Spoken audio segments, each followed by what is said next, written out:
آخری دستک ایک خوفناک کہانی۔ کردار: ایک ریاض، ایک نوجوان جو نئی نوکری کے سلسلے میں ایک اجنبی گاؤں آتا ہے۔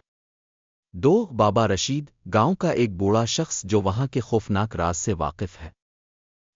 نائلہ، ریاض کی منگیتر جو اس سے مسلسل رابطے میں رہتی ہے۔ وہ ہستی، ایک نامعلوم مخلوق جو رات کے وقت دروازے پر دستک دیتی ہے۔ پہلا حصہ: انجان گاؤں۔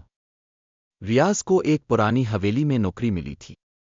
یہ حویلی گاؤں سے کچھ فاصلے پر تھی اور وہاں زیادہ لوگ نہیں رہتے تھے۔ گاؤں کے لوگوں نے اسے خبردار کیا، سورج ڈھلنے کے بعد دروازہ بند رکھنا اور اگر کوئی دستک دے تو مت کھولنا۔ ریاض نے حیران ہو کر پوچھا، کیوں؟ مگر کوئی تفصیل دینے کے بجائے بابا رشید نے بس اتنا کہا، یہاں رات کو کوئی نہیں جاگتا۔ ریاض نے اسے دیوانے کی بات سمجھ کر نظر انداز کر دیا۔ دوسرا حصہ: پہلی رات کی دہشت۔ پہلی رات سب کچھ معمول کے مطابق تھا، لیکن ٹھیک رات کے 3 بجے اچانک دروازے پر دستک ہوئی۔ ٹک ٹک ٹک۔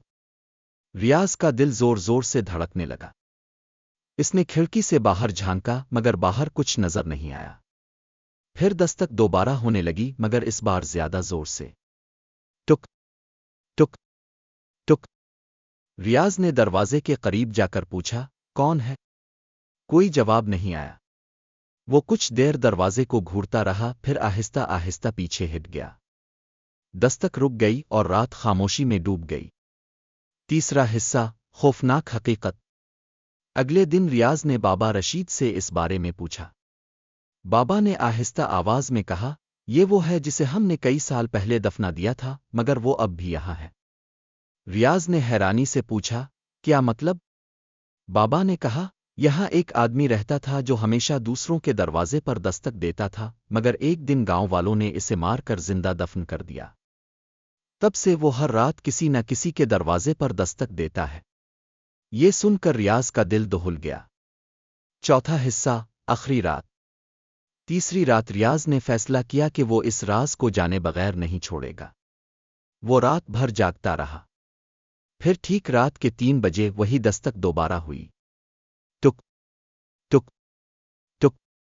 مگر اس بار ایک سرگوشی بھی سنائی دی، دروازہ کھولو۔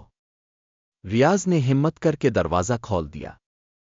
سامنے ایک سیاہ سایہ کھڑا تھا جس کی آنکھوں سے سرخ روشنی نکل رہی تھی۔ وہ سایہ آہستہ آہستہ اندر آیا اور ریاض کا دل دھک دھک کرنے لگا۔ تمہیں بھی آنا ہوگا، ریاض چیخا مگر اس کی آواز کسی نے نہیں سنی۔ اگلی صبح جب بابا رشید حویلی پہنچے تو دروازہ کھلا تھا مگر ریاض کا کہیں کوئی نشان نہیں تھا۔ صرف دروازے پر خون سے لکھا تھا، اب اگلی دستک تمہارے دروازے پر ہوگی۔ اختتام۔